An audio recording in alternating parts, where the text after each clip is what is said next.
آج کل کے جو ہمارے جو اردو میں پی ایچ ڈی ہیں ان سے وہ زیادہ بہتر تھی. بالکل بجا فرمایا آپ نے. تو وہ کئی دفعہ انہوں نے ٹیچر تھے والد صاحب، تو انہوں نے ہمیں پڑھا رہا ہونا. جی آپ کے والد صاحب بھی ٹیچر؟ جی میرے والد بھی ٹیچر تھے. میں اس لیے اس یہ تو مواصلت کی بات نکلتی آ رہی ہے، چیزیں ملتی جا رہی ہیں.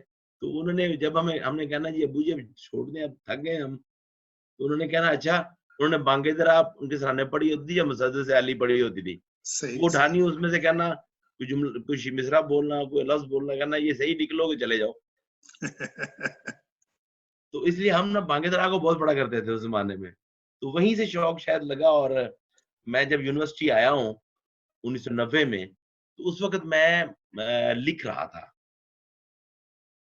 اور لیکن یہ احساس تھا کہ اس میں کچھ کمی ہے کہیں کچھ. تو یہ تو ہمیں اس وقت شعور نہیں تھا کہ اس میں، حالانکہ یہ والد صاحب کو دکھا سکتا تھا.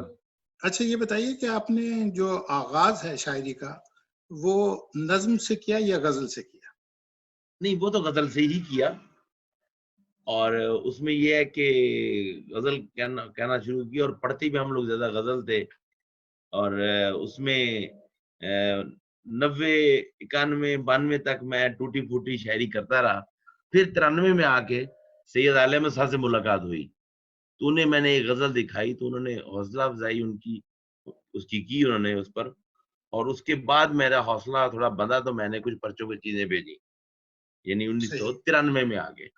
تو تخلیق میں بھی غزل شائع ہوئی 93 میں، اور آنکھ میں بھی آغا صاحب نے غزل شائع کی. تو اس سے حوصلہ بھی ہوا. اور وہیں آ کے میں نے پہلی دفعہ گھر والوں کو بتایا کہ میں شعر کہہ رہا ہوں، کہ اور آگ جا کے سامنے رکھا گھر کہ یہ دیکھو بھی یہ میری غزل ہے. اچھا تخلیق کا یہ تھا کہ ماشاءاللہ وہ ایک ان کا اوڑھنا بچھونا یہی تھا عطا جاوید کا، تو وہ پڑھا بھی بہت جاتا تھا، بہت ڈسٹریبیوٹ بھی ہوتا تھا ادبی پرچوں میں. وہ ایک جو پاپولر پرچہ ہوتا ہے نا وہ تھا. اور اس وقت یہ فنون نقوش اور یہ اس میں چھپنا تو ایک اعزاز تھا ہی، لیکن وہ چونکہ زیادہ ڈسٹریبیوٹ ہوتا تھا اس لیے اس میں جو چھپتے تھے وہ جلد پاپولر ہو جاتے تھے. جی بالکل اب فرمایا آپ نے. اور اس کی ادبی حیثیت تھی، اور وہ مطلب لوگ تمغہ سمجھتے تھے، اور آنکھ میں یا فنون میں شائع ہونا اس زمانے میں. بالکل بالکل بالکل. اچھا آپ یہ بتائیے کہ آپ کے نزدیک شاعری کیا ہے؟ شاعری مرزا بھائی دیکھیں، شاعری تو زندگی ہے. بڑی مختصر تعریف اس کی ہے کہ شاعری زندگی ہے، اور شاعری کو ہو ویسے ہی ہونا چاہیے جیسی ہماری زندگی ہے. جو زندگی میں گزار رہا ہوں، ظاہر اس میں میرا جو انداز ہوگا، جو چیزیں ہوں گی، یا جو دوسرے لوگ جو لکھ رہے ہیں، جب وہ در آئے گا، جیسے وہ ٹی ایس ایلیٹ والی بات ہے، کیٹلسٹ کہ شخصیت تو کیٹلسٹ ہے، باقی سب کچھ تو ہم نے اپنی زندگی سے کشید کرنا ہے. اچھا تو کیا آپ لکھتے وقت شعر کہتے وقت جو آپ کا پڑھنے والا ہے اسے مد نظر رکھتے ہیں، یا اپنی اس کے لیے کہ جی ہمارے اپنی سیٹسفیکشن کے لیے لکھتے ہیں؟ دیکھیے جب شعر بندہ کہہ رہا ہوتا ہے، جب میں اپنا ظاہر اپنا تجربہ ہی بیان کر سکتا ہوں، تو اس وقت تو اپنی ذات بھی مد نظر نہیں ہوتی. تو قاری کہاں ذہن میں آئے گا کہ میں کس کے لیے لکھ رہا ہوں. اچھا وہ جو کمرشل شاعری ہے شاید وہ قاری کو سامنے رکھ کے لکھ رہے ہو. نہیں دیکھیے ایک چیز ہے نا کہ اگر ہم قاری سے مراد یہ ہوتی ہے کہ اگر تو آپ قاری کو مد نظر رکھ کے نہیں لکھ رہے تو میرے نزدیک شاعری اپنا ابلاغ نہیں کراتی. اس لیے کہ اگر آپ اپنے لیے لکھیں گے تو وہ صرف اس سے ہو سکتا ہے کہ اس سے جو مفہوم نکل رہا ہو وہ ابلاغ نہ کرا سکے جو آپ کے ذہن میں موجود ہے. لیکن اگر آپ قاری کی سطح کو مد نظر رکھ کے لکھیں گے تو میرا خیال ہے کہ وہ زیادہ بہتر طور پہ ابلاغ کرا سکے. آپ کیا کہتے ہیں؟ جی میں آپ بالکل بجا کہہ رہے ہیں، لیکن ایشو یہ ہوتا ہے کہ لکھتے وقت اب یہ ہے کہ آپ ظاہر ہے آپ کا بڑا تجربہ ہے اس شعبے میں، تو آپ یہ دیکھیں کہ کوئی غزل کوئی نظم کہتے وقت آپ کوئی بہت کم ہوتا ہے کہ انٹینشنلی بندہ بیٹھ کے لکھ رہا ہو. خاص کر ہمارے جیسے لوگ جو ہر وقت شاعری سے وابستہ نہیں ہوتے، مطلب یہ نوکری بھی کر رہے ہیں, آ رہے ہیں جا رہے ہیں, رستے میں مصرے کہتے جا رہے ہیں, تو اس میں تو پیش نظر تو کچھ بھی نہیں ہوتا. جو طبیعت ایک ڈھل گئی ہوتی ہے اسی لے میں جو ہے وہ بندہ آگے بڑھتا ہے, اور وہ قبول عام کی سند کسی کو مل جاتی ہے, کسی کو نہیں ملتی ہے. لیکن جو پہلے سے آپ سوچ کے رکھیں کہ قاری میں نے یہ مشاعرے میں کل میں نے غزل پڑھنی ہے, پرسوں پڑھنی ہے, تو اس میں آپ اس چیز کا اہتمام کر سکیں گے. یہاں تو ایک اپنا کیتھارسس کا عمل ہو رہا ہوتا ہے نا. وہ کیتھارسس یہ ہے کہ جب قاری کوئی آپ کو ایسا ملے گا جو اسی عمل سے گزرے گا تو پھر وہ اس کو اپیل کرے گی, اور وہ ضروری نہیں ہے کہ مشاعرہ سننے والا ہو. اچھا یہ بتائیے کہ آپ شاعری میں کسی سے متاثر ہیں؟ نظم غزل دونوں میں بتائیے گا. شاعری میں غالب جو ہیں, ایک زمانہ تھا کہ غالب کے علاوہ میں کسی کو پڑھنا ہی شاید, مطلب اقبال کو تو بہت شروع میں پڑھا, مجبوری میں پڑھا, وہ تو آپ کو بتایا شروع میں, مطلب شوق سے تو اب پڑھا بعد میں جا کے, شروع میں تو مجبوری سے پڑھتے تھے والد صاحب کے ڈر سے. اور اس کے بعد غالب جو ہے, غالب کے علاوہ تو میں کسی کے مطلب کسی کا نام بھی نہیں لیتا تھا. پھر آہستہ آہستہ وہ کہتے ہیں نا بندے پہ چیزیں کھلتی جاتی ہیں. میر کو پڑھا تو غالب نے سب سے زیادہ متاثر کیا ہے. صحیح. غزل میں غالب نے اور نظم میں میرا جی نے. تو مجید امجد آپ کی نظر سے نہیں گزرے کہ آپ, میرے حساب سے, میرا اپنا ذاتی خیال ہے, میں کوئی آپ پہ بات ٹھونس نہیں رہا ہوں, تو میں سمجھتا ہوں کہ نظم میں مجید امجد سے بہتر شاعر نہیں ہے. تو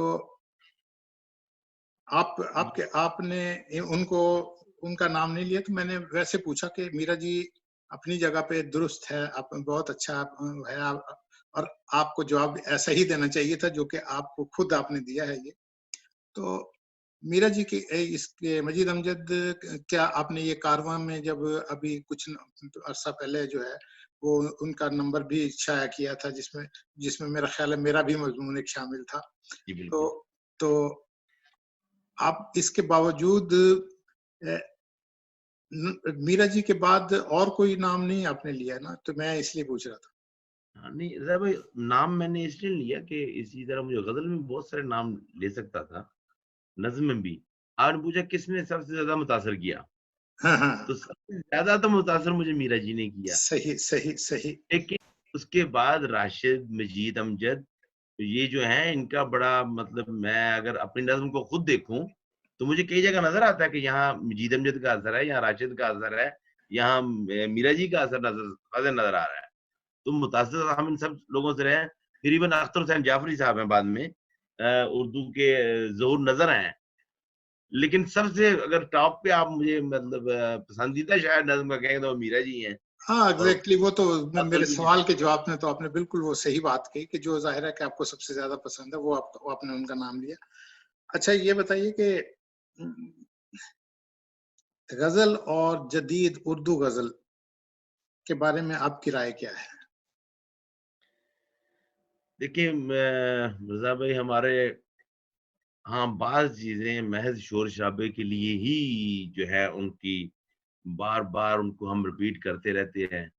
اور وہ ہمارے ہاں جس طرح میں کہتا ہوں کہ اگر ہم جدید غزل اور جدید شعر کو ڈھونڈنے بیٹھیں, اس کے معنی میں اس لحاظ سے نہیں کہ اس کا عہد کون سا ہے, وہ آج کے عہد میں بھی ہو سکتا ہے, وہ میر کے عہد میں بھی ہو سکتا ہے, وہ ولی کے عہد میں بھی. تو ولی کے ہاں بھی آپ کو ایسے ایسے اشعار ملیں گے کہ جن کو وہ شاعر جو آج کے دور میں غزل کہہ رہے ہیں, یا نذیر اکبر بادی کی غزل میں آپ کو ایسے اشعار ملیں گے, ان کے ہاں کچھ تجربات ایسے ملیں گے کہ جو لوگ آج کہتے ہیں ہم تجربہ کر رہے ہیں, ٹھیک ہے, وہ وہاں اس شعر کے سامنے جب وہ ان کے سامنے وہ شعر پڑھا جائے گا تو وہاں یقیناً ان کی نظریں بھی جھک جائیں گی. اس کی وجہ یہ ہے کہ شعر جدید اس چیز سے نہیں ہوتا. اب ایک آج کے دور میں لکھنے والا جب لکھ رہا ہے تو اس کی اپنی زندگی, اس کے اپنے تجربات, اس کے اپنے مشاہدات اس میں شامل ہو جائیں گے. ہمیں اس میں یہ کہنے کی ضرورت ہی نہیں ہے کہ دیکھیں آج اگر میں شعر کہہ رہا ہوں تو میں اس عہد میں جی رہا ہوں, میں ولی کے عہد میں تو نہیں جی رہا. اب ولی کے عہد کی جو چیزیں جدید ہمیں آج بھی محسوس ہو رہی ہیں اور جن کو ہم صحیح معنوں میں آفاقی اشعار کہہ سکتے ہیں, تو وہ ان چیزوں کی بنیاد ہماری جو انسان کی بنیادی جبلتیں ہیں ان پہ ہے. اب بنیادی جبلتیں تو ہماری بھی وہی ہیں جو ولی کی تھیں یا میر کی تھیں یا غالب کی تھیں. باقی جو ہمارے ارد گرد جو تبدیلیاں آ رہی ہیں ان کا جو اثر ہے وہ یقیناً ہماری زندگی پہ پڑے گا, اور اس اثر کی وجہ سے جو شعر ہم کہیں گے وہ ہماری جدید غزل ہوگی. ایک جو خود ساختہ تو بعد میں آنا چاہیے, مطلب جو لوگوں نے کہا کہ جی یہی جدید غزل ہے, اچھا موضوعات وہی ریپیٹ ہو رہے ہیں. اس کی وجہ یہ ہے کہ بنیادی جبلتوں پہ جو احاطہ کر رہے ہیں ہم ان کے موضوعات کا, ان میں آپ موضوع سے کتنا دور نکل جائیں گے. اچھا, آپ نظم اور غزل میں کیا فرق دیکھتے ہیں؟ دیکھیے, غزل کی تو بات کی جائے تو غزل تو ہماری تاریخ و تہذیب کا آئینہ ہے, اور ہزار مخالفتوں کے باوجود ہر عہد میں زندہ رہی ہے, اور آج بھی اپنی اسی بھرپور توانائی کے ساتھ زندہ ہے. اور اس کی اکائی ظاہر ہے, غزل کی اکائی شعر ہے, اور 2 مصروں میں بات ہم کر جاتے ہیں. نظم جب مغرب سے آئی ہے, بلکہ اس سے پہلے بھی ہمارے ہاں نذیر اقبال وادی لکھ رہے تھے نظمیں, تو نظم میں آپ ایک بھی شعر ایک بھی مصرع ادھر ادھر کر دیں تو آپ کی نظم کا تاثر مجروح ہوتا ہے. غزل میں 2 مصروں میں آپ بات پوری کر لیتے ہیں. اور بعض اوقات آپ یہ دیکھیں کہ آپ کو یاد ہوگا اختر الایمان کی نظم ہے ایک لڑکا, آپ کے ذہن میں ہوگی. جی جی. تو میں مثال دیتا ہوں گفتگو میں کہ وہ اتنی طویل نظم کے جواب میں رضی اختر شوق کے 2 مصرے کافی ہیں, حالانکہ وہ نظم اپنی جگہ کبھی اپنی کشش اس کی کم نہیں ہوئی. اور اختر الایمان بھی میرے اچھے, مجھے پسند ہے, ان کو پڑھتا رہتا ہوں, کہ وہ جو دنیا کے برتنے میں ابھی کچا ہے, آج تک میرے تعاقب میں وہی بچہ ہے. اب یہ ساری بات جان نثار اختر کہہ رہا ہوں, اختر الایمان نے غالباً 3 صفحے کی نظم ہے یا 2.5 صفحے کی نظم ہے, وہ رضی اختر شوق مرحوم نے 2 مصروں میں کہہ دی. وہ غزل کی اپنی خوب مطلب چیزیں ہیں. اچھا, آپ نظم میں بھی شاعری کرتے ہیں, غزل میں بھی طبع آزمائی کرتے ہیں, تو کس میں کمفرٹیبلی جو ہے آپ جو ہے اپنا مدعا جو ہے بیان کر سکتے ہیں؟ میں نے کبھی سوچ کے کہا ہی نہیں کہ میں اچھا. غزل کہنے لگا ہوں, نظم کہنے لگا ہوں. یہ بعد میں پتا چلتا ہے کہ یہ کہتے کہتے نظم ہو گئی, یہ تو نظم کے مصرے ہیں صحیح اور یہ صحیح. غزل ہے. اچھا, نظم اور غزل جو ہے نا آپ بہت خوبصورت کہتے ہیں. میں ابھی پڑھ رہا تھا آپ کی کچھ غزلیں, تو یہ بتائیے کہ آپ کے نزدیک شاعری میں جو کیفیت ہوتی ہے, کیفیت, کرافٹ اور مضمون, ان میں سے کیا چیز زیادہ جاندار ہونی چاہیے جو شاعری کو انرچ کر سکے؟ اصل میں ان تینوں کا ملاپ چاہیے. اصل کرافٹ جو ہے, اگر ہم کرافٹ کی بات کریں تو کرافٹ سب سے بنیادی چیز ہے, اور وہ آپ کی شخصیت کا بھی ایک طرح کا آئینہ بنتا ہے جو کرافٹ ہے ہمارا. اور ہم کورونا کے دنوں میں چھینکے کھانس رہے ہیں تو بڑا عجیب سا ہے. تو اس میں یہ تینوں چیزیں جو ہیں, معنی یا فکر اور ہماری جو کرافٹ ہے, یہ تینوں مل کے ہی ایک اچھے شعر کی ضامن ہو سکتی ہیں. اور انہی کا ملاپ جو ہے وہ جو شاعر کا ایک اسلوب بیان ہے اس کی پہچان بنتا ہے. آپ کے جو وہ کہتے ہیں نا شعری نظریات, تو آپ کے شعری نظریات کیا ہیں؟ جس طرح احمد مشتاق نے کہا تھا نا کہ میرا کوئی شعری نظریہ نہیں ہے, میرا شعری نظریہ زندگی ہے. ٹھیک ہے, جس جگہ ان کا پڑھا تھا, تو میرا شعری نظریہ بھی زندگی ہے. اور یہ ہے کہ اگر انسان کا, شاعر کا ذہن سوچنے والا ذہن ہے, فکر رکھنے والا ذہن ہے, تو اس کے شعر میں بھی لامحالہ وہ چیزیں آئیں گی. اچھا, شعری تجربے کی کیفیت کیا ہوتی ہے؟ یعنی آپ کو نظم یا غزل جب آپ کہہ رہے ہوتے ہیں تو وہ آپ کو کس طرح مخاطب کرتی ہیں؟ یہ تو دیکھیں, اب مطلب اپنا تجربہ تو یہی ہے کہ ہم تو یہ ہے کہ مصرے تو اکثر چلتے رہتے ہیں زبان پہ, مذاق میں بھی چلتے رہتے ہیں مصرے. اس میں یہ ہے کہ نظم ایک شروع ہو جاتی ہے، غزل شروع ہو جاتی ہے، پھر وہ آگے بڑھتی ہے. تو وہ جس طرح خالد احمد صاحب ہمیں کہا کرتے تھے نا کہ یہ لکھتے ہوئے مت سوچا کرو یہ مصرع اچھا ہے کہ برا ہے، لکھتے جایا کرو. جب تخلیق ہو رہی ہے، آمد ہو رہی ہے، تو لکھتے جایا کرو. اس کے بعد جو ہے آپ دیکھا کرو کہ میں نے کیا لکھا ہے. تو اس میں تو ہمارے ساتھ بھی یہی ہوا ہے کم و بیش. اچھا، ٹی ایس ایلیٹ کا کہنا ہے کہ جو فکر اور احساس ہے وہ شاعری کی بنیاد ہے. آپ کیا کہتے ہیں؟ بالکل، یہ فکر اور احساس جو ہے، مطلب اگر آپ ایک بند کمرے میں بیٹھ جائیں گے، اپنا آپ کا کوئی مشاہدہ نہیں ہوگا، کوئی تجربہ نہیں ہوگا، اور جب آپ کچھ دیکھیں گے نہیں تو آپ کو کسی چیز کا احساس کیسے ہوگا؟ فیلنگز یہ نا مختلف چیزوں کے بارے میں، مختلف واقعات کے بارے میں، آپ اچھے برے واقعات، حادثات، سانحات یا خوشی کے واقعات، ان کے بارے میں جو فیلنگز ہیں، اگر آپ ان کو ان کا نہیں اپنی ذات کا حصہ بنائیں گے، یا آپ کی عادات سے یا آپ کی جو آپ کی سائیکی ہے اس سے نکل گیا ہے کہ کسی چیز کو محسوس ہی نہیں کرنا. مطلب میں کہتا ہوں کہ ہمسائے میں آگ لگی اور اس کا نقصان ہو گیا ہے اور مجھے احساس ہی نہیں ہوا، اور دوسری طرف کسی کو خوشی ملی ہے، مجھے اس کی خوشی میں فیل ہی نہیں ہو رہا ہے کہ اس کو خوشی ہوا، تو مجھے بھی کچھ ہونا چاہیے یا مجھے دکھ ہونا چاہیے. تو اس میں یہ ہے کہ اگر وہ چیزیں نہیں ہیں تو اچھا شعر کیسے اس پہ نکل سکتا ہے؟ اچھا، یہ جو جدید نظم ہے یہ کیا ہے اور اس کا آغاز کیسے ہوا؟ جدید نظم دیکھیں، ہمارے پاس پاکستان میں یا انڈیا میں اردو کی ہم بات کریں گے اوور آل جو ہے، تو جدید نظم کی اگر بات کریں تو وہ جو کوششیں تھیں حالی کی اور محمد حسین آزاد کی، اور وہ جو مشاعر مناظمے غالباً کرایا کرتے تھے، مناظمے کروایا کرتے تھے، موضوعاتی نظمیں جو لکھا کرتے تھے، جس طرح اب طرح مصر دے کے ہم مشاعرے کرواتے ہیں، تو وہاں سے نیچرل شاعری کی طرف ان کا رجحان جو تھا. اصل میں تو یہ لوگ تاریخ میں دیکھیں یا تدریسی لحاظ سے دیکھیں تو وہاں سے جدید نظم کو گنا جاتا ہے. اچھا، ہم لوگ جو تدریس کے شعبے سے وابستہ نہیں ہیں یا جو تنقید لکھنے والے ہیں، ہم لوگ دیکھتے ہیں کہ جدید نظم جو ہے یہ وہ ہے جہاں اس نے ایک تو اپنا حید تبدیل کی ہے اور حید کے ساتھ اپنا موضوع بھی تبدیل کیا ہے. ٹھیک ہے، جہاں ہم انسان کے باطن میں غزل تو پہلی باطن کی چیز تھی، نظم جو ہے وہ شروع میں باطن کی چیز نہیں تھی، وہ اندر کی چیز نہیں تھی، وہ خارج کی چیز تھی. اسے باطن میں کون لے گیا؟ پہلا شاعر جو ہے وہ میرا جی ہیں، وہ کہ ان سے پہلے بھی صدق حسین خالد وغیرہ لکھ رہے تھے چیزیں، لیکن نظم کو وہ اس طرف لے کے آنے والے میرا جی اور اس کے بعد نون میم راشد. تو جدید نظم کا آغاز یہاں سے ہوتا ہے، ان دو بڑے بندوں سے. صحیح. اچھا، غزل میں حید کے تجربات بھی بہت سارے ہوئے ہیں، تو آپ اس کے بارے میں کیا کہتے ہیں؟ دیکھیے، غزل میں تو حید کے تجربے آپ یہ کریں کہ ہمارے ہاں آزاد غزل آپ بات کر لیں، وہ ایک کالی غزلیں بھی آئی تھی، مجھے یاد آ رہا ہے، کالی غزلیں، بھوری غزلیں، وہ ہنومانی غزلیں بھی کہہ لیں، وہ جو اے ہنومان جو تھی.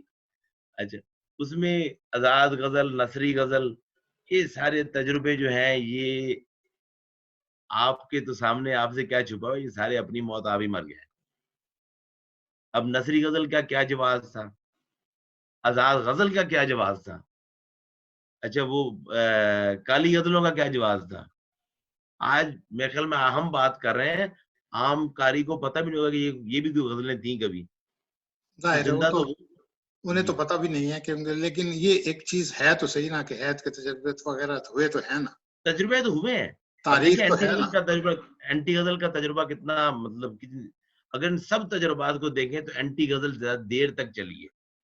اب وہی تک ظفر کہتے ہیں نا صاحب کہ چلا رہے ہیں. وہ دیکھیں نا، اب میں وہی آگے اس سے میں آپ سے بات کرنا چاہ رہا تھا کہ کلیم احمد جو ہیں، کلیم الدین احمد نے اور عظمت اللہ خان نے، جوش ملی آبادی نے اور نون میم راشد نے، ان سب نے جو ہے غزل کی مخالفت کی، اس کے باوجود غزل زندہ ہے. بالکل، تو اس کی کیا وجہ، آپ کیا سمجھتے ہیں کہ کیا وجوہات ہیں؟ وجہ اس کی یہ ہے کہ غزل نے ہر رنگ، ہر عہد اور اس عہد کے تقاضوں کا ساتھ دیا ہے. ہر چیز، ہر عہد کے جو کرب تھے، ہر عہد کی جو مطلب احساسات تھے، ان کا انجذاب غزل میں ممکن ہوا، اور اسی لیے غزل ہر دور میں چلی ہے. ورنہ تو عظمت اللہ خان جیسے جو نقاد ہیں وہ تو اس کا منہ کالا کرنے اور اس کی غزل مار دینے کے مطلب مشورے دے رہے تھے. اور نیم پیشی یہ تو وہی اسی حوالے سے میں نے بات کی نا کہ یہ تو سارے جو ہیں انہوں نے تو سب نے ہی یہ کہا تھا کہ غزل جو ہے وہ تو وحشی وہ ہے، نیم وحشی صنف سخن. جی، تو وہ کہہ کے انہوں نے جو ہے نا اس کی گردن مارنے کی کوشش تو کی تھی، لیکن وہ ان کی یہ تحریک چل نہیں سکی جو ہے، کیونکہ آپ دیکھیں نا جوش کے ہاں بھی غزل کی شدید مخالفت ہے، میں لیکن ایگزیکٹلی وہی تو کہہ رہا ہوں. جوش جب غزل کہہ رہے ہیں تو ان کی غزلیں ہمیں ان کی نظم زیادہ بہتر محسوس ہوتی ہیں.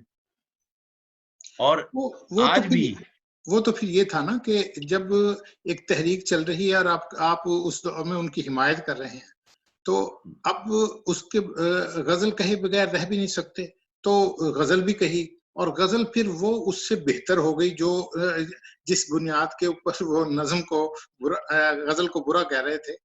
تو نظم اتنی جامع نہیں رہ سکی ان کی جتنی غزل جو ہے ان کی غزل جامع ہو گئی. بالکل ایسا ہی ہے. اچھا آپ اس کی ایک مطلب اس کی توانائی کا اندازہ لگائیں نا غزل کا، کہ آج بھی آپ فیس بک کھول لیں، ٹویٹر کھول لیں، کوئی بھی کھول لیں، تو آپ کو خاص کر فیس بک پہ تو آپ کے بھی زیادہ جو دوست ہوں گے وہ لکھنے لکھانے والے ہی ہیں، تو آپ کو روز بے شمار غزلیں نظر آئیں گی. غزلیں نہیں تو غزلوں کے شعر ضرور نظر آئیں گے. اتنی تعداد میں نظمیں کیوں نہیں سامنے آ رہی؟ کیونکہ میں نظم گو بھی ہوں. اب اس کی وجہ بنیادی یہی ہے کہ غزل جو ہے وہ ایک تو ہمارا ساتھ دے رہی ہے ہمیں ہماری کیفیات کے اظہار میں، دوسرا یہ کہ ہمارے جو معاشرتی اور معاشی یا جو بھی صورتحال ہے اس میں بھی ہماری عکاس ہے. اور وہ جو شروع میں نے ایک بات کی تھی کہ تاریخ اور تہذیب کا آئینہ ہے، تو یہ ایک سلسلہ چلا اور مختلف عہد جو تھے ان میں لوگ اپنا حصہ ڈالتے آئے. آپ دیکھ لیں قطب شاہی دور یا بہمنی دور کی غزل سے لے کے آج کی غزل تک کتنا لمبا سفر غزل نے کیا ہے. اور ہماری تو زبان کی عمر بھی دوسری زبانوں کے لحاظ سے بہت کم ہے، اس میں پھر ہم غزل کی بات کر رہے ہیں اور نظم کی عمر اس سے بھی کم ہے. اور لیکن یہ ہے کہ جتنی پذیرائی ہوئی ہے، کیا یہ پذیرائی کافی نہیں ہے ثابت کرنے کے لیے کہ غزل زیادہ توانا صنف ہے؟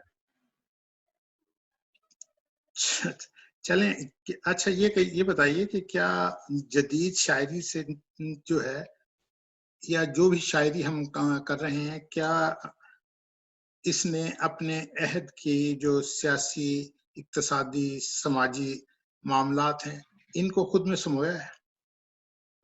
جی، غزل کے موضوعات میں تبدیلی آئی یہیں سے ہے. دیکھیں اگر ہم اقبال کی بات کرتے ہیں یا حالی کی بات کرتے ہیں، حالی تو وہ تھے نا کہ جنہوں نے غزل میں تبدیلی لانے کی کوشش کی. اچھا وہ اس وقت ایک مقصدیت کی طرف جانا چاہ رہے تھے. اقبال کو بھی انہی کا میں تسلسل گنتا ہوں.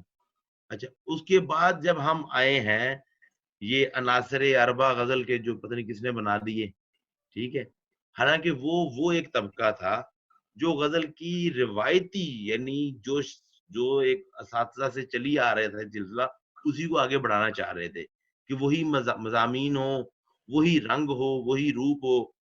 لیکن اسی دور میں آپ دیکھیں یگانہ آتے ہیں. اب یگانہ کے ہاں پہلی دفعہ جو انسانی نفسیات کی شکست و ریخت ہے وہ ہمیں ملتی ہے. صحیح. اور وہ ان موضوعات سے ہٹے ہیں، یہ ان کے ہم اثر ہیں، مطلب جو عناصر اربع جنہیں ہم کہتے ہیں ان کے ہم اثر ہیں اور ان سے بالکل مختلف غزل کہہ رہے ہیں. اور اس کی وجہ یہ ہے کہ ان کے ہاں جو ان کے حالات ہیں وہ اس کے اندر آئے ہیں، لیکن اپنی پوری کہنا چاہیے کہ غزل کے جتنے شعریت کے تقاضے ہیں ان کے ساتھ. اب ہم آگے جب آئے ہیں تو کیا میں پاکستان کے بعد تقسیم کا جو عمل تھا وہ ہماری غزل میں بہت کھل کے سامنے آیا ہے. اور ہمارے شاعر جو ہیں، اب یہ بہت بڑا سانحہ تھا، مطلب ایک قومی سانحہ تھا ہمارے لیے کہ یہ تقسیم کا، بلکہ دنیا میں ایسے واقعات جو ہیں وہ ہلا دیتے ہیں قوموں کو. تو اس کے بعد یہ ہے کہ وہ چیز ہمارے ہاں کھل کے آئی. ناصر کاظمی کے ہاں دیکھیں ہجرت کا عمل جو ہے تو کیا یہ ہجرت کا عمل جو تھا جس طرح ناصر کے ہاں آیا یا ناصر کو تجربہ ہوا وہ 100 سال پہلے کسی کے ہاں نظر آتا ہے؟ وہ یہی تھا کہ اس نے بدلتے ہوئے حالات کا نے شاعر پہ اثر کیا ہے اور شاعر کے اظہار میں وہ چیزیں آئی ہیں. اور اس کے بعد بھی دیکھیں کہ مارشاء اللہ کا دور ہے تو مارشاء اللہ کے دور میں جو ہمارے لوگوں نے علامتی پیرایا بھی اختیار کیا اور ان چیزوں کو بھی غزل میں لے آئے. اور آج بھی آپ دیکھیں کہ ہمارے جو نفسیاتی مسائل تو ایک طرف، ہمارے جو سیاسی سماجی مسائل ہیں وہ بھی وہ شاعر جو پوری طرح علامت سے واقف ہیں، استعارہ ان کے ہاں موجود ہے.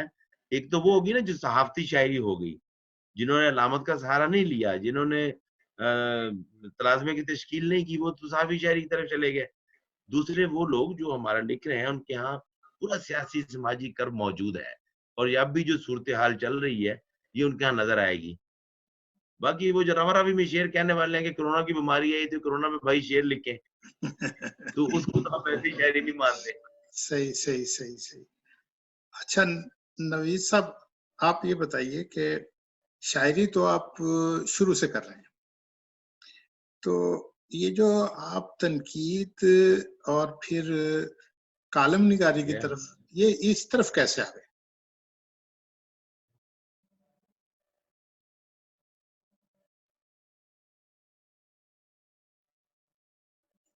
ہیلو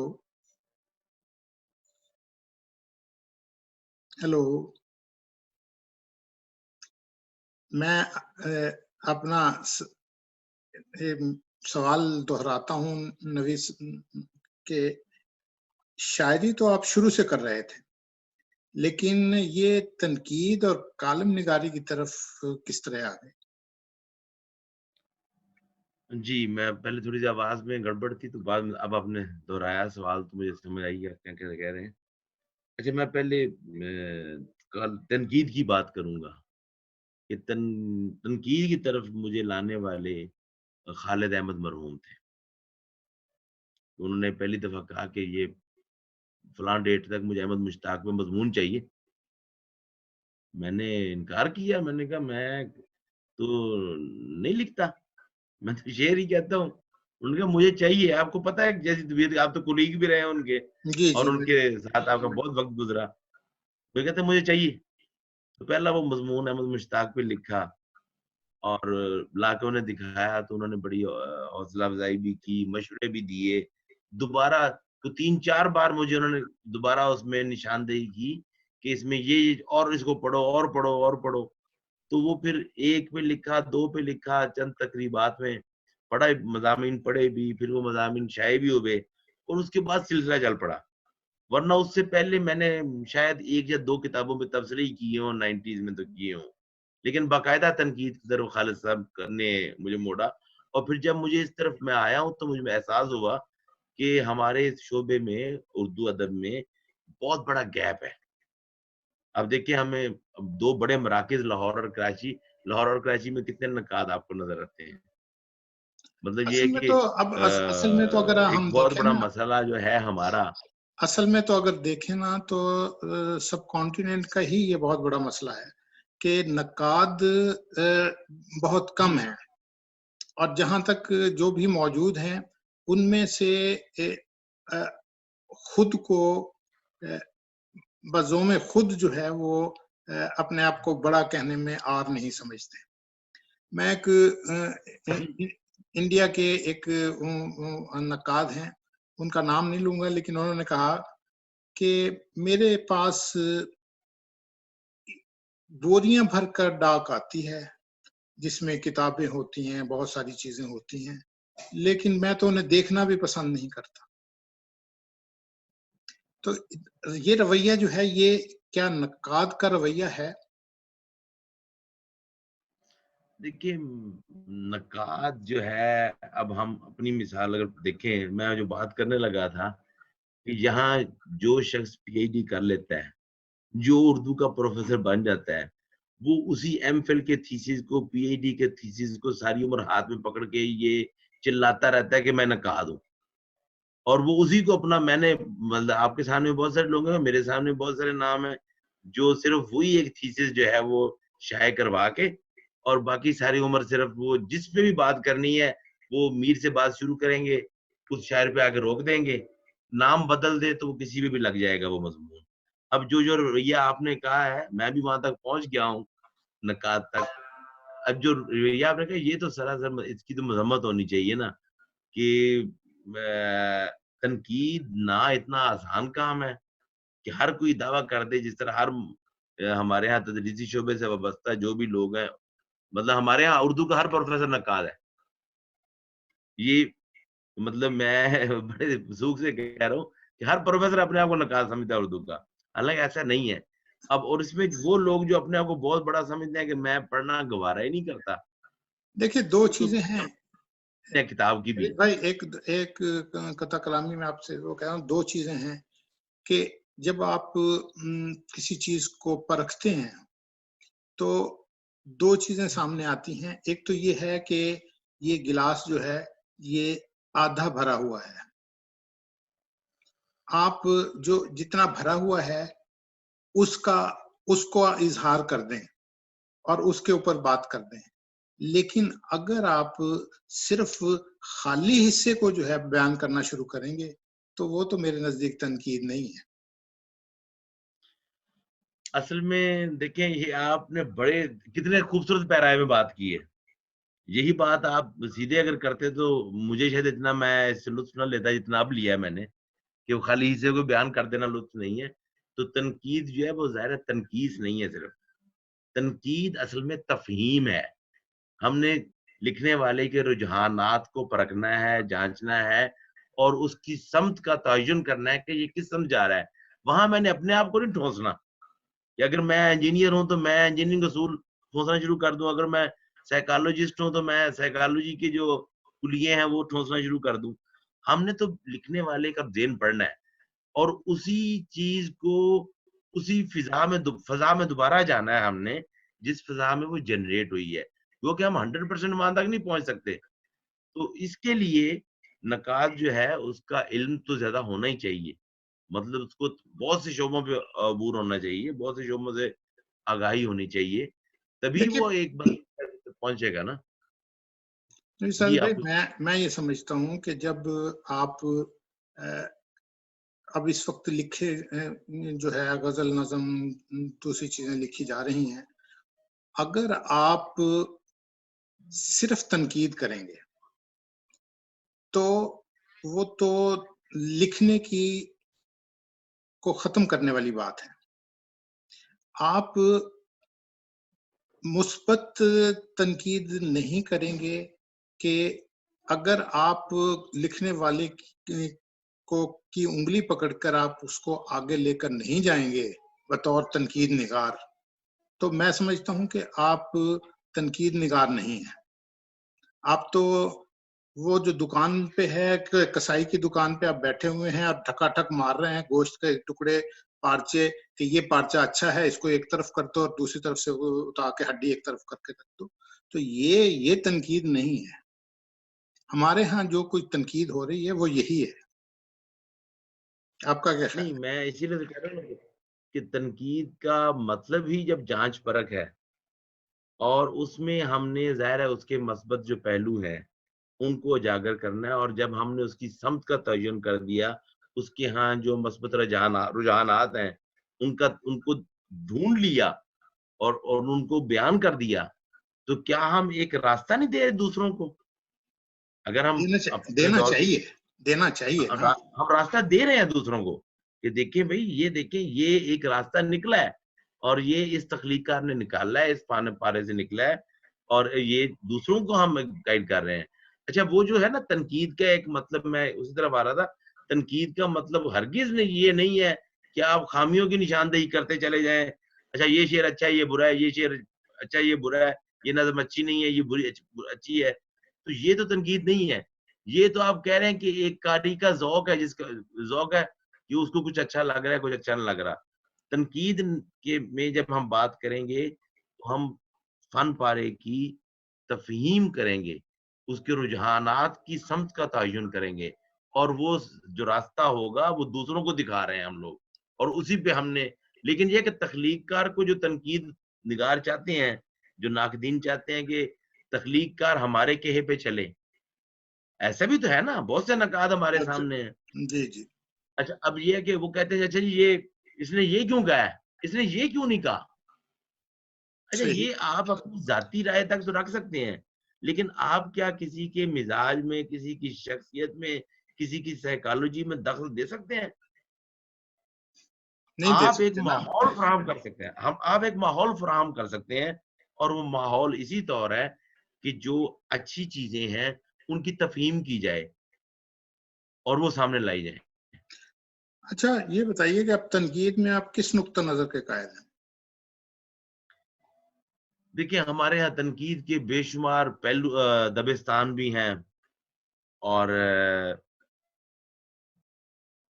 ان پہ مختلف لوگ دعویٰ بھی کرتے ہیں کہ میں سائنٹیفک تنقید, یہ میں نفسیاتی تنقید, میں عمرانی تنقید کر رہا ہوں. لیکن یہ آپ کا جس فن پارے پہ آپ بات کر رہے ہیں, گھوم پھر بات وہی آتی ہے کہ جس تخلیق پہ آپ بات کر رہے ہیں, کیا وہ تخلیق کو آپ ایک شعبے میں منسلک کر دیں گے یا ہر چیز کو اپنے نقطۂ نظر سے دیکھیں گے؟ میں اگر کہتا ہوں کہ چلے میں مطلب مجھے ایک کتاب پچھلے دنوں تنقید کی پڑھ کے بہت افسوس ہوا کہ انہوں نے میر کے ہر شعر کو مسلمان کرنے کی کوشش کی تھی. مطلب کیونکہ ان صاحب کا اپنا نظریہ جو تھا کہ ادب جو ہے وہ اسلامی ہونا چاہیے کیونکہ ہم مسلمان ہیں. اچھا اب یہ ایک مطلب آپ نے وہ دور دیکھا ہوگا, ہم نے دیکھا جب اسلامی ادب کا شور مچا تھا, اور باقاعدہ ایک تحریک بھی, اس میں بہت سے لوگ اب بھی ہیں. لیکن یہ کہ جب یہ چیز ہوئی اور میر کے ہر شعر کے آخر میں آ کے ان صاحب نے اس کو مسلمان کر دیا, تو مجھے بڑی حیرت بھی ہوئی اور میر سے ہمدردی بھی ہوئی. تو میں جہاں تک سمجھتا ہوں, میں تو یہ شعر کے ساتھ چلتا ہوں اور کوشش کرتا ہوں اپنے تئیں کہ میں اس کو سمجھ لوں اور سمجھا لوں, یعنی عملی تنقید جو ہے. صحیح صحیح. اچھا یہ بتائیے کہ میں ایک منٹ رکوں گا, بات کروں گا. جی بالکل. ہم اور اس کی وجہ ایک یہ ہے کہ میں تنقید میں ڈاکٹر سید عبداللہ مرحوم سے بہت متاثر ہوں. جی جی جی. اور ان کی تنقید جو ہے, ہم نے جب شروع میں ان کی کتابیں پڑھی تھیں تو کیا کوئی ایسی بات رہ جاتی تھی کہ جب جو آپ کی سمجھ میں نہ آئی ادب کے طالب علم کی حیثیت سے. صحیح. اور وہ نکات بھی ہیں کہ جن کی کتابیں ہم آج بھی پڑھتے ہیں, آپ بھی یقیناً آپ مجھ سے بڑے ہیں, آپ بھی پڑھتے ہوں, شاید آپ کو بھی نہ سمجھ آتی ہوں, ہمیں تو کیا آنی ہے, وہ نکات بھی موجود ہیں. اصل میں میرا تو تھوڑا سا جو ہے نا, یہ جو آج کے دور میں ہے نا, تو میں تو اس لیے اس معاملے میں تھوڑا خاموش رہتا ہوں کہ ہمارے ناقدین نے ایک سانچہ بنایا ہوا ہے, اب اس کے اندر کسی نہ کسی کو فٹ کر کے وہ پیش کر دیتے ہیں, کوئی نئی بات نہیں کہتے. کوئی بھی آپ سیمینارز دیکھ لیں, کوئی تقریبات دیکھ لیں, وہاں پہ کوئی نئی بات نہیں کہی جا رہی. تنقید میں وہی لفاظی ہے, جدیدیت, ماں جب ماں بعد الطبیعات اور ماں فلاں, یہ جو موٹے موٹے لفظ ہیں, ان کے استعمال کے ذریعے جو ہے وہ قاری کو, سامع کو مرغوب کر لیا جاتا ہے, اور پھر وہ سمجھتے ہیں کہ یہ تو ہماری جو ہے دھاگ جو ہے نا وہ بیٹھ گئی. حالانکہ جب کوئی چیز کسی کو سمجھ نہ آئے, جب صرف وہ یہ سوچتا رہ جائے کہ یہ تو موٹے موٹے لفظ ہیں, تو کیا وہ اثر انگیزی ہوگی اس میں؟ ہرگز نہیں ہوگی.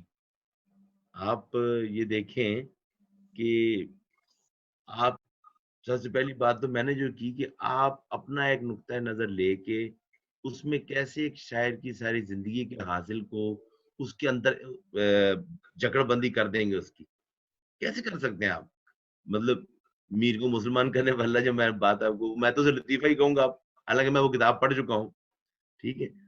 اور دوسری چیز یہ کہ جو موٹی موٹی اصطلاحات والی جو بات ہے, یہ مغرب کے سے اٹھائی ہوئی چیزیں جو ہیں. اچھا آپ یہ دیکھیں, یہ جو اس طرح کی چیزیں لکھ رہے ہیں, ان کی کتاب آتی ہے, ساتھ ہی ایک بات آتی ہے کہ یہ فلاں کی مضمون کا ترجمہ ہے یورپ سے. یہ تو امریکہ میں فلاں بندی کی کتاب کا ترجمہ وہاں سے اٹھا لیا انہوں نے. اچھا اب وہ یہ اردو میں جب اس کو ٹرانسلیٹ کرتے ہیں ترجمہ کرتے ہیں چیزوں کا تو اصطلاحات بھی عجیب و غریب بن جاتی ہیں, بعض اوقات تو ہنسی بھی آتی ہے. پھر یہ کہ قاری کو مرعوب نہیں کرنا, شاعر کو ڈرانا نہیں ہے, ہم نے تو چیزوں کو کھولنا ہے. اور عملی تنقید یہی ہے. باقی نظریاتی تنقید جو ہے وہ نظریاتی تنقید جو ہے وہ نظریات کو لے کے آگے چلنا ہے, پھر اسی نظریے میں قید کر دینا ہے. تو اور یہ سیمینارز وغیرہ میں تو جو مضمون پڑھے جاتے ہیں اس کا اللہ ہی حافظ ہے. اب کیا بندہ اس کے بارے میں کہے کہ آپ مطلب مجھے وہ انتظار حسین صاحب نے وہ لکھا تھا اس پہ احمد مشتاق پہ کہ وہ وضو کر کے اس کا کوئی نظریہ شعر نہیں ہے, ٹھیک ہے. اور نظریے کا نہ ہو, اچھا میں نے اس پہ جب مضمون لکھا تو میں نے کہا کہ نظریے کا نہ ہونا بہت بڑی غنیمت ہے, بہت بڑی نعمت ہے ان کے لیے کہ وہ کسی چیز ایک چیز تک اپنے آپ کو سٹک نہیں کرتے, محدود نہیں کرتے, وہ ہر طرف ان کی نظر ہے. پھر انہوں نے دیباچے میں یہ بھی لکھا کہ یہ تو وضو کر کے داخل ہوتے ہیں, شعر کہنا جب کہنا ہوتا ہے جوتی اتارتے ہیں وضو کرتے ہیں اور پھر شعر کہنا شروع کرتے ہیں, اس طرح کا جملہ تھا. اچھا تو میں کہا چلے ہم اسی طرف وہ آتے ہیں کہ آپ نے جو ہے اپنے آپ کو محدود کیا ہوا ہے, یعنی کہ آپ کے مضامین تنقیدی مضامین جو ہیں وہ صرف شاعری تک آپ نے محدود کیا ہوا ہے. آپ نے نثری پاروں پہ کیوں نہیں کچھ لکھا؟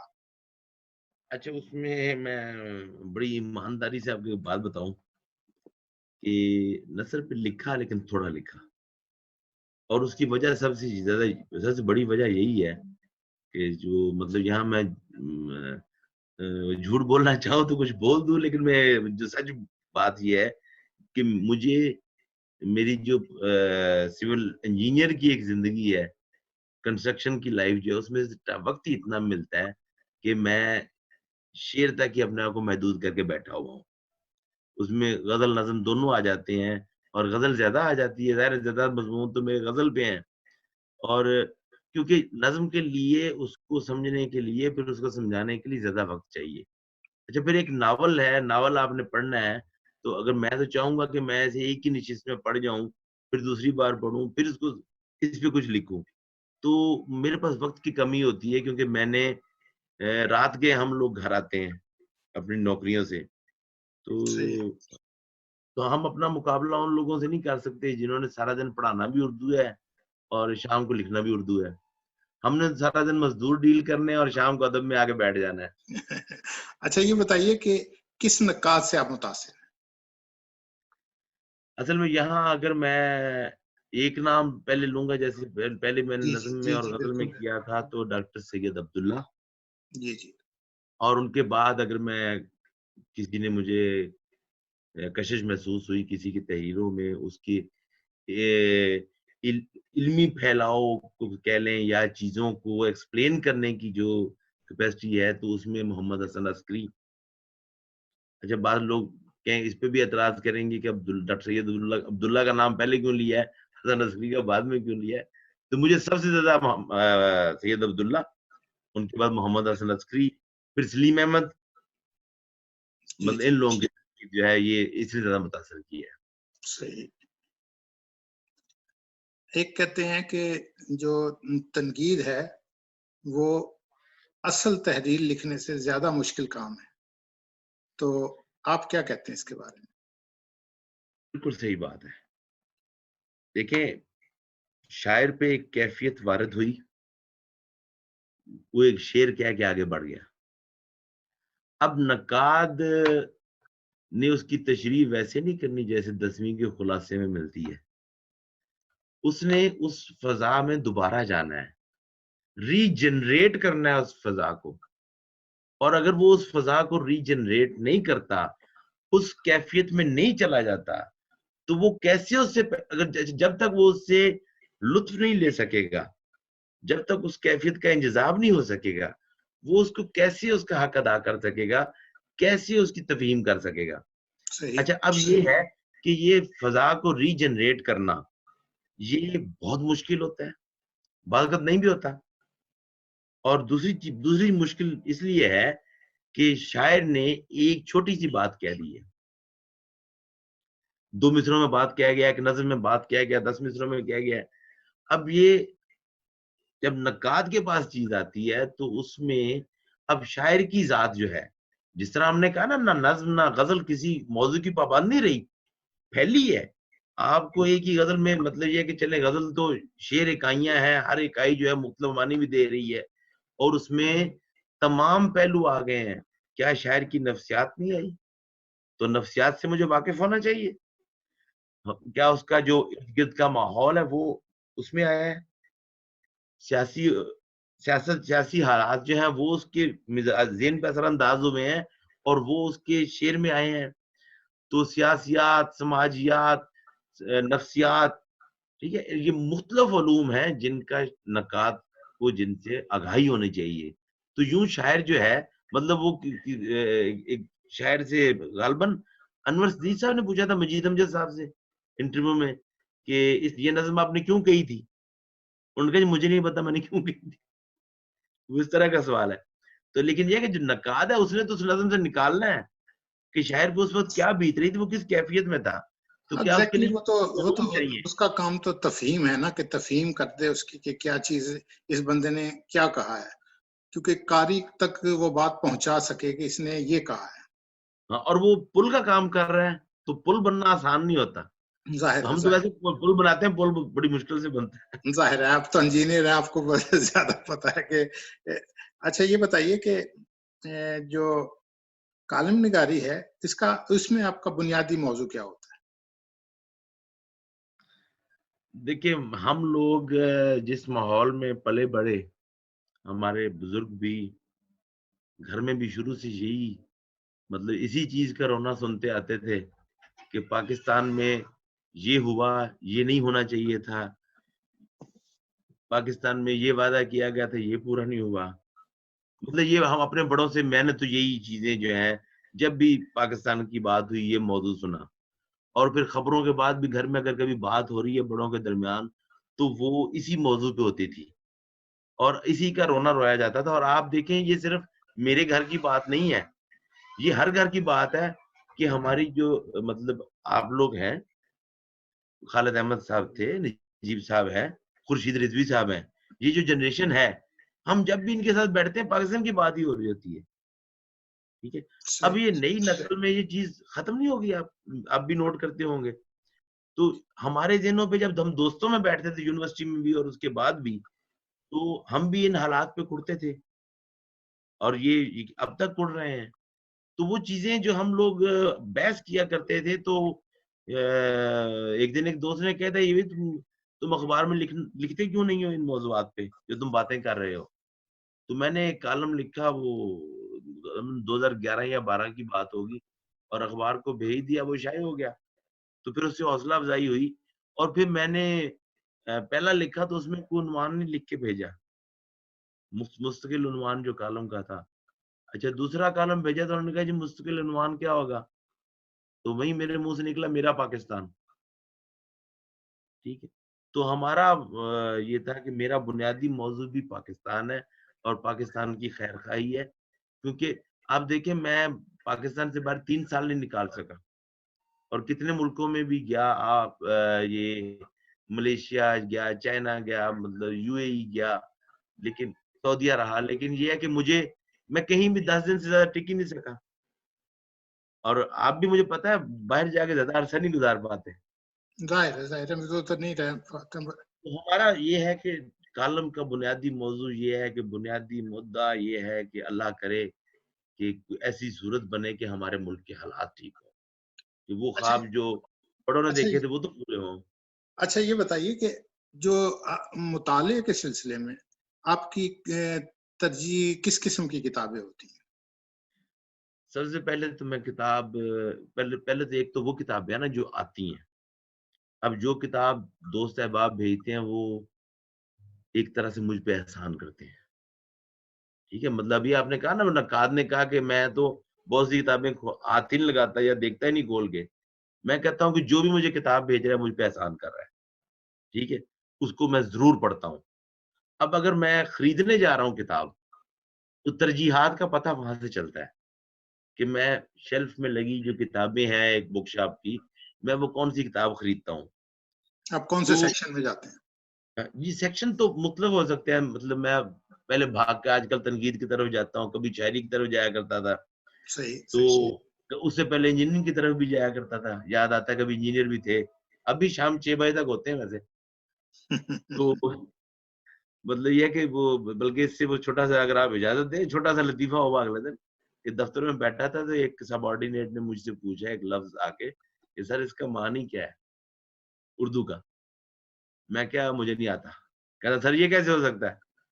میں کہا بھائی شام کو 6 بجے کے بعد پوچھنا, بھی میں انجینئر ہوں. شام 6 بجے کے بعد میں انجینئر نہیں ہوں گا, شاعر ہوں گا. تو کتاب کی ترجیح میری سب سے پہلے یہ ہوتی ہے کہ وہ کتاب خریدنے میں جس سے میں کچھ سیکھ سکوں, جو مجھے کچھ سکھائے, وہ شعر ہو یا تنقید ہو. اچھا نوید بھائی, ایک مسئلہ یہ ہے کہ آپ انجینئر ہیں, دوسری طرف ادب ہے. انجینئر کی زندگی بہت مصروف ہوتی ہے اور ادب جو ہے وہ بھی وقت چاہتا ہے, تو آپ ان دونوں کے درمیان نباہ کیسے کرتے ہیں؟ یہاں بڑا بے تکلف سے میں جواب دوں گا آپ کو کہ یہ وہ سوال ہے جو ہم سے دفتروں میں بھی پوچھے جاتے ہیں. ٹھیک ہے, اور کہ بھئی یہ آپ کیسے لکھ رہے ہیں. جو ہم سے سینئر ہیں وہ ہم سے یہ پوچھتے ہیں بھی تم کہاں سے ٹائم نکال لیتے ہو کالم کے لیے, جب کالم اخبار میں آتا ہے, یا کوئی غزل کہیں دیکھ لیں تو وہ کہتے ہیں بھی میں نے پڑھی تھی, کیسے ٹائم نکال لیتے ہو. اچھا اس طرح جونیئر بھی پوچھتے ہیں. اب ادب سے وابستہ دوست ہیں وہ یہ پوچھتے ہیں کہ کیا پڑھتے کس وقت ہو. ٹھیک ہے, تمہیں تو رات کو 11 بجے بھی فون کریں تم کہہ رہے ہو پرائیویٹ میں بیٹھا ہوں یا کہیں بیٹھا ہوں. اب اس میں یہ ہے کہ ہیں تو دو متضاد چیزیں, لیکن کیا یہ جو میں دن میں 200-300 بندوں سے ملتا ہوں, میں 200-300 بندوں کی سائیکی نہیں دیکھ رہا. ایگزیکٹلی. تو میرا جو تجربہ ہے انسانی رویوں کے بارے میں ان 200-300 بندوں کے رویے نہیں آبزرو کر رہا. صحیح. اور وہ رویے جو ہیں مجھے ادب میں ہیلپ بھی کر رہے ہیں. تو میں کہتا ہوں کہ یہ تضاد جو ہے وہ اتفاق بن گیا ہے, وہ ہم آہنگی پیدا ہے کس طرح ہو گئی ہے کہ یہاں سے مجھے ایک تجربہ مل رہا ہے مختلف رویوں کا, مختلف جو ہمارے افعال ہیں ان کا. اور باقی جو پڑھنے لکھنے کا معاملہ اس میں مجھے دقت ضرور ہوتی ہے کیونکہ ٹائم کم ملتا ہے, خاص کر پرائیویٹ سیکٹر سے وابستہ جو انجینئرنگ کے لوگ ہوتے ہیں ان کا یہ کہ ڈیوٹی آرز زیادہ ہوتے ہیں, کنسٹرکشن میں اسپیشلی. تو بلکہ ہوتے ہی نہیں ڈیوٹی آرز, کام چل رہا ہے تو چل رہا ہے, پھر صبح تک چل رہا ہے. تو اس میں پھر پڑھنے لکھنے میں دقت یہ ہوتی ہے کہ بعض وقت نہیں ملتا, پھر رات کو ہی آ کے جو لکھنا پڑھنا ہے وہی کرنا ہے. اچھا ایک آخری سوال اب جو ہے کہ آپ کبھی ظاہر ہے آپ کو اس میں مصروفیت ہے آپ کی ہوتی ہے, تو اتنا میں نے آپ کا ٹائم دیا, تو کیا آپ اب تک اپنے تخلیقی کام سے مطمئن ہیں, اور کیا جو آپ کے معاصر جو ادیب ہیں کام کو سراہتے ہیں؟ دیکھیں رضا بھائی, میں اگر اطمینان کی بات کی جائے تو بلکہ اس سے بھی بڑھ کے اگر کوئی مجھ سے یہ پوچھے کہ پچھتاوا ہے تو پچھتاوا میں یہی کہوں گا کہ میں بہت سی کتابیں جو میں پڑھنا چاہتا تھا میں نہیں پڑھ پایا. بہت سا کام, بہت سی چیزیں جو میں لکھنا چاہتا تھا میں لکھ نہیں پایا بہت سے موضوعات پہ. اچھا اس میں باقی جہاں تک سراہنے کی بات ہے تو الحمدللہ اللہ کا شکر ہے کہ یہ مسافت ہے, یہ میرے کم و بیش 28 برس کی غزل کا انتخاب ہے. مطلب آپ 90 سے چونکہ شعر کہہ رہے تھے 2018 میں آ کے شائع ہوئی, تو اس میں اس کو کہہ سکتا ہوں کہ 28 نہیں تو 3 سال کم کر لیں جب شائع ہونا شروع ہوا ہوں, یعنی جب باقاعدہ اصلاح بھی لینا شروع کر دی تو یہ اتنے برسوں کا ایک غزل تھی اور ایک انتخاب کرنا تھا. اور میں نے ظاہر انتخاب خود نہیں کیا, میں نے یہ انتخاب 2 دوستوں سے کروایا, خالد علیم صاحب اور شاہد ماکلی میرے ہیں. میں نے ایک جونیئر کا انتخاب کیا, ایک سینئر کا انتخاب کیا کہ وہ دونوں کس اینگل سے دیکھ رہے ہیں. انہوں نے یہ انتخاب کیا میری غزلوں کا. تو باقی اس مسافت کو اللہ کا شکر ہے کہ جتنا سراہا گیا اس سے میری توقعات سے بہت زیادہ تھا، بلکہ آپ کہیں 200% زیادہ تھا. اور لیکن اطمینان نہیں ہے، اور اسی اطمینان نہ ہونے کی وجہ ہے کہ کتابوں میں اتنی تاخیر ہوتی جا رہی ہے. ابھی اس سال ارادہ تھا بلکہ پہلے نظم کی کتاب ہی تیار کی تھی، دورانیہ، لیکن اب جب بالکل تیاری باندھ لی تو یہ وبا ہمارے پوری دنیا میں پھیل گئی. تنقید کی کتابیں بھی اسی طرح یہ ہے کہ اب جا کے اکٹھی کی ہیں، لیکن وہ وہی بار بار کا عمل جو ہے نا، وہ اطمینان نہیں، کیفیت نہیں آنے دے رہا. تو یہ بہرحال اس میں اطمینان کی کیفیت نہیں آ سکتی، کم از کم میری ذات تک. نوید بھائی بہت شکریہ آپ کا کہ آپ نے اپنے قیمتی وقت میں سے وقت نکالا اور ادبستان کے پروگرام روبرو کو وقت دیا اور اس میں شرکت کی. ادبستان کی جانب سے ہم آپ کا بہت شکریہ ادا کرتے ہیں. جی میں بہت شکریہ آپ کا بھی، اور کہ آپ نے اتنا وقت دیا ہمیں.